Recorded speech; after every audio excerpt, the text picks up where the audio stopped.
Buenas noches, queridos televidentes de SUTV, el canal de ustedes y de la Universidad de Costa Rica. Gracias por recibirnos en sus hogares o sus lugares de trabajo. En esta ocasión vamos a hablar sobre el euro y para hacerlo tengo conmigo el honor y el placer de tener, y ustedes también, a don Wiebe de Vivek, quien es el primer secretario de la Embajada Real de los Países Bajos, pero quien está en esta ocasión conversando con ustedes y conmigo a título personal y naturalmente que las cosas que las dice un economista por entrenamiento y por supuesto nos hace el favor a ustedes y a nosotros de estar aquí. Bienvenido. Muchas gracias, don Juan. Es un placer hablar con usted sobre este proceso del euro, porque no es solamente una moneda, pero también es un proceso. Creo que tiene sus orígenes en los años 50 del siglo pasado. Después de la Segunda Guerra Mundial, tuvimos grandes problemas en Europa. Tuvimos un conflicto con el lado comunismo de Europa, el lado del este, y tuvimos el gran problema cómo integrar a Alemania de nuevo como país. Alemania, un país dividido en los años 50, y en 1951 ellos empezaron con la comunidad de acero y carbón. Las industrias que necesitas para hacer guerra, ¿no? Acero y carbón. Ellos empezaron con hacer una comunidad con estos sectores, una integración al nivel europeo, en este caso 6 países europeos, pero los más importantes, Alemania y Francia, conjuntamente en esta comunidad. La idea era de evitar guerra, ¿no? Una guerra futura. En 1957 tuvimos una nueva comunidad, la Comunidad Europea Económica, que integró estos 6 países con los tratados de Roma. La idea era de hacer más comercio entre estos 6 países del origen, Alemania, Francia, Italia y el Benelux, Holanda, Bélgica y Luxemburgo. Ellos empezaron en 1957. Okay. Durante los años después de 1957, más países firmaron este Tratado de Roma y en 1986 tuvimos la Acta Única, que era un impulso para llegar a un mercado realmente común en Europa. Europa de, en este momento, 15 países. Yeah. Tal vez un detalle para los televidentes, amigos que nos acompañan. Hasta ese momento, de alguna manera, el esquema de las relaciones en Europa se parece un poco a lo de los tratados de libre comercio que tenemos ahora.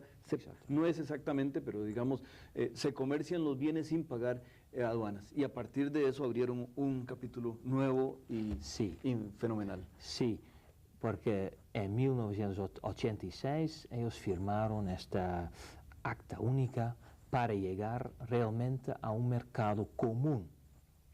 Un mercado común en que, por ejemplo, las licitaciones del gobierno para adquirir bienes eran iguales y abiertas para todos para todas las empresas dentro de la Unión Europea. Ellos llegaron a este mercado en 1992, porque siempre necesitas un proceso largo y muy detallado para llegar a leyes que realmente están conformes. En este tiempo, o desde 1957, ellos desarrollaron en Bruselas, como el centro de Europa, una Comisión Europea con aproximadamente 20.000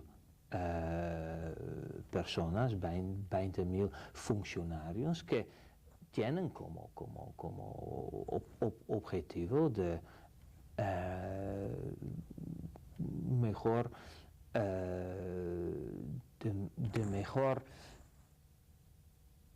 traducir en leyes comunes las políticas que los políticos de estos 15 países se ponen de acuerdo. ¿Podría decirse que ese grupo de Bruselas sería una especie de los ministerios paneuropeos? No son, ellos tienen una posición independiente. La Comisión tiene su posición independiente y todos sus directores generales también están independientes. Es una fuerza independiente con este objetivo de llegar a una Unión Europea y de mejorar esta Unión Europea y de profundizar la cooperación entre los países. En 1989 tuvimos la caída del muro, ¿no? en Berlín. En Berlín, sí. Y en 1990 los alemanes quisieron reunificarse. Esto era una cosa muy importante dentro de Europa, porque una Alemania reunificada es mucho más grande que una Alemania dividida. Y especialmente los franceses tuvieron problemas en eso. Y tuvimos algunos encuentros históricos entre dos líderes, Helmut Kohl y François Mitterrand, dos líderes que tomaron parte en la guerra mundial, en la Segunda Guerra Mundial, al lado alemán y al lado francés. Y estas figuras históricas han discutido este asunto y finalmente llegaron al consenso de sí, vamos a...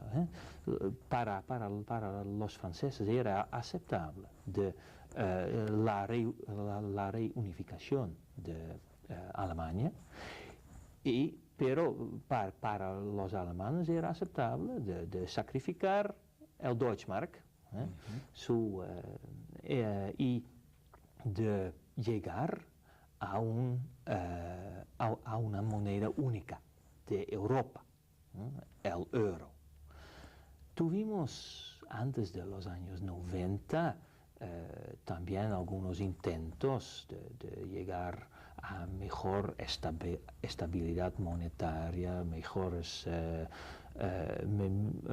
menos diferencias de los tipos de cambio entre los países de Europa, claro, pero estos intentos siempre no eran un gran éxito, porque las políticas económicas de los diferentes países de la Unión nunca se divergieron suficientemente. por ejemplo, durante los años 70 tuvimos una crisis económica grande, muy profunda. La reacción en algunos países del norte era de ponerse internamente de acuerdo sobre una política de restringir los presupuestos del gobierno y todo. Pero, por ejemplo, en Francia y en Italia, los gobiernos incrementaron sus presupuestos y prestaron mucho dinero y todo. De esta manera, con dos políticas completamente diferentes, dos reacciones completamente diferentes al mismo crisis, vas a tener una diferencia enorme de los tipos de cambio. Por ello, en 1992, dentro del Tratado de Maastricht, los 15 países de Europa se acordaron de hacer una política casi coordinada, ¿no? Con los famosos criterios de convergencia de Maastricht. Muy brevemente, don Wiebe, les contaría a los amigos que están en sus salas y en sus sitios de trabajo un poquito de los criterios de convergencia.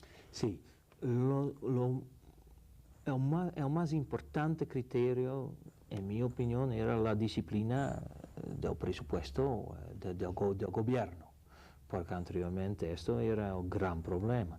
En 1992 tuvimos grandes diferencias entre los países. Por ejemplo, un país como Bélgica, pero también Holanda, tuvo una deuda pública de más de 100% de su Producto Interno Bruto.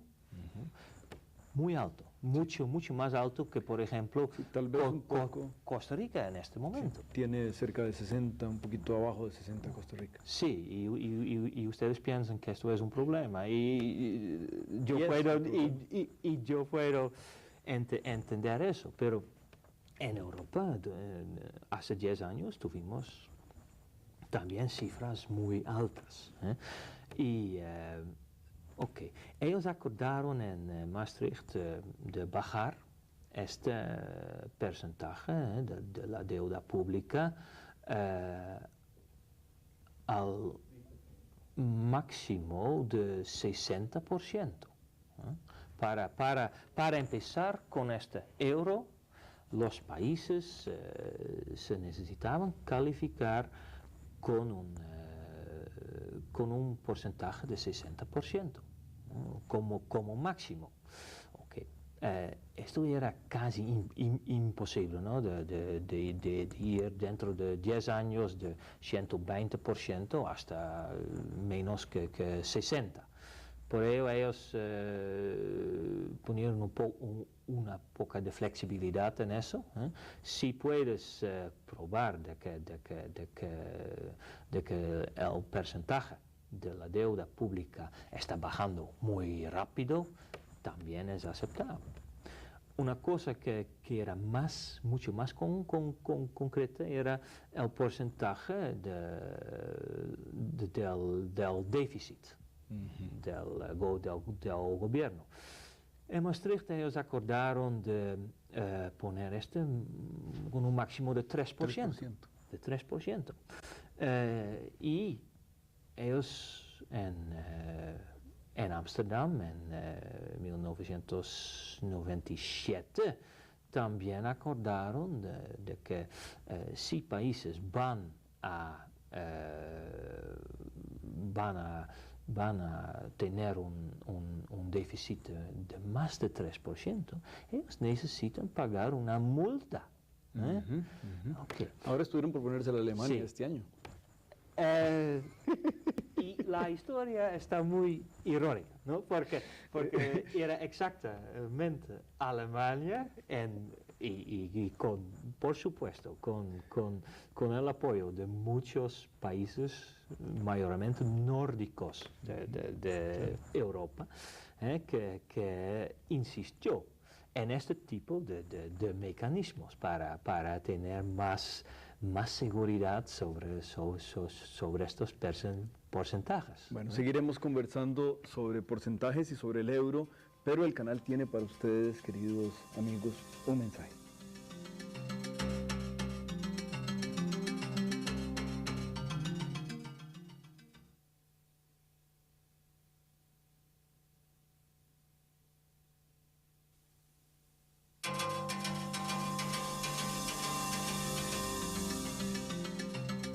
Estábamos conversando, queridos amigos, con don Wiebe de Vivek, primer secretario de la Embajada de Holanda, quien, repito, está a título personal, y él nos estaba contando de cómo llegó Europa al euro. Y tal vez lo siguiente es, ¿cómo es el euro? Cuéntanos. ¿Tiene también billetes y monedas? Sí, creo que sí. El euro está bien. El euro ya es un éxito, ya es realidad, ¿no? Porque desde el primero de enero de este año, pero anteriormente, desde enero de 1999, el euro ya existe. El euro existe como unidad, pero no como billete. Ya desde el 1 de enero de este año tenemos los billetes y esto va a ayudar mucho en hacer realidad este euro, porque para la gente ya es más tangible. Y creo que ya tenemos una ilustración de estos billetes, que yo quisiera explicar que los billetes son iguales para todos los países. Que son 12 países. Que son 12 países en total. Si solamente Inglaterra o Reino Unido, Suecia y Dinamarca ya están fuera del euro. Vamos a ver si ellos van a aceptar el euro. Quisiera añadir de que la mayoría de las empresas y de las tiendas en estos 3 países ya aceptan los euros. Ellos no tienen ningún problema con la aceptación del euro. Y el euro ya es una realidad. Creo que este tiempo de transformación que duró un mes en Holanda y hasta 2 meses en Italia, pero creo que este tiempo de transformación también es un éxito, porque después de algunas semanas la mayoría de las transacciones ya era en euros y en este momento la cosa funciona sin... Totalmente, ya no existen las viejas monedas. Ya no existen, ellos sí existen, pero no son legales. Usted puede, por ejemplo, en Holanda, usted no puede pagar con el florín, pero ya puede ir a su banco y dar al banco los florines, y ellos le van a dar los euros. Pero en las transacciones comerciales no se puede utilizar los florines o otras monedas. Una cosa muy interesante en este proceso de construcción de todo este proceso europeo fue la creación del Banco Central, que tiene como su primer presidente un compatriota suyo, don Win. Exactamente. También es, él también es de la misma provincia que yo en Holanda, y estamos muy orgullosos de su posición y de la manera en que él hace el trabajo. Durante este proceso del euro había muchos pleitos políticos también, y era claro para casi todos los países de que un alemán como presidente del banco o como primer presidente del banco era difícil, porque había algunos países con miedo de una dominación de los alemanes. Okay. El Banco Europeo ya está en Frankfurt, y tuvimos algunos candidatos muy buenos para la posición del primer presidente del Banco Central de Europa. Algunos candidatos con años de experiencia como presidente de su banco nacional, y estamos muy felices de que finalmente tocó a Don Wim de estar el primer presidente durante, van a ser 5 años finalmente, creo. Él anunció hace algunas semanas de que se va en el año... el día de su cumpleaños, ¿no? Sí, exactamente, exactamente. Y podemos decir de que el euro, la introducción del euro, es un gran éxito.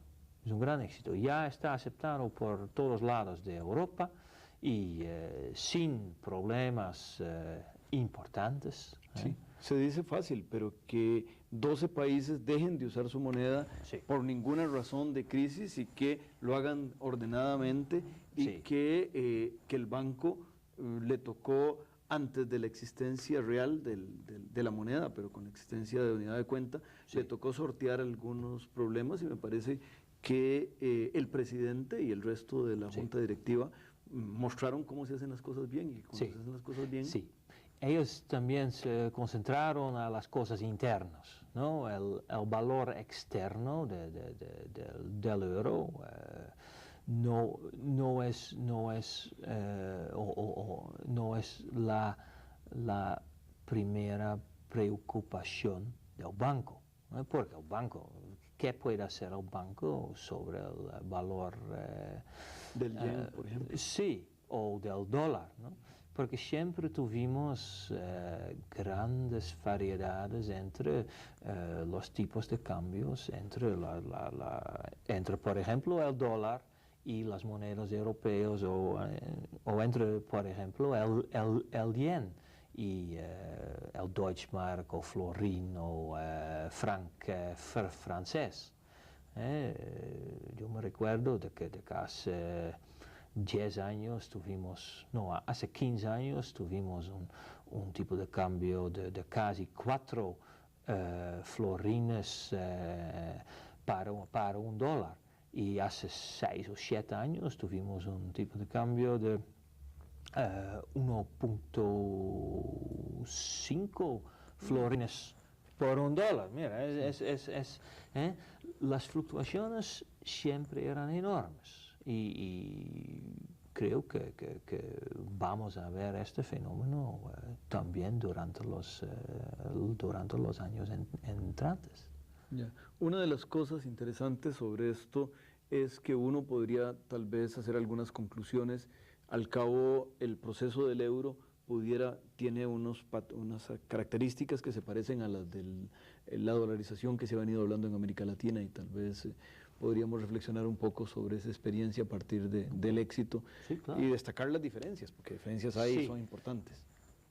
Hay grandes diferencias, hay grandes diferencias, porque en Europa este euro es casi la profundización de un proceso de integración política, económica, pero también al nivel de comunidades de más de 50 años. Y en Europa tenemos ya un mercado único desde 92. Ya tenemos 10 años de experiencia con un mercado común, con un mercado único mejor. Y en un mercado único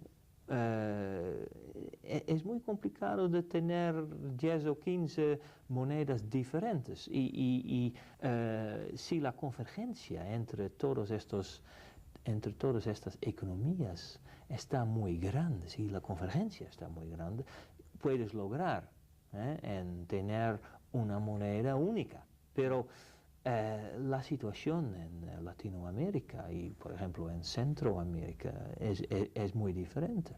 Una Hasta diferencia, ahora, sí. tal vez, que podríamos en esto, don Wibe, plantear un poco para los amigos televidentes, un poco plantear que, digamos, el famoso jugador del Barcelona, Johan Cruyff, cuando estaba entrenando el equipo, en algún momento el Partido Socialista propuso ponerlo de candidato a diputado en el municipio de Barcelona, pese a ser el holandés. Es decir, Sí. Porque como es ciudadano holandés, él podía, manteniendo su ciudadanía holandesa, pero Sí. naturalmente europeo, podría ser candidato a diputado local en Barcelona. Obviamente que muy posiblemente hubiera ganado de haberse lanzado porque era muy popular Creo como que sí, entrenador creo del que equipo. sí, sí. Pero Sí. ese tipo de cosas es importante notarla para ver las diferencias. Sí, no es solamente al nivel político, económico, pero también al nivel de las comunidades, al nivel de la gente, ¿no?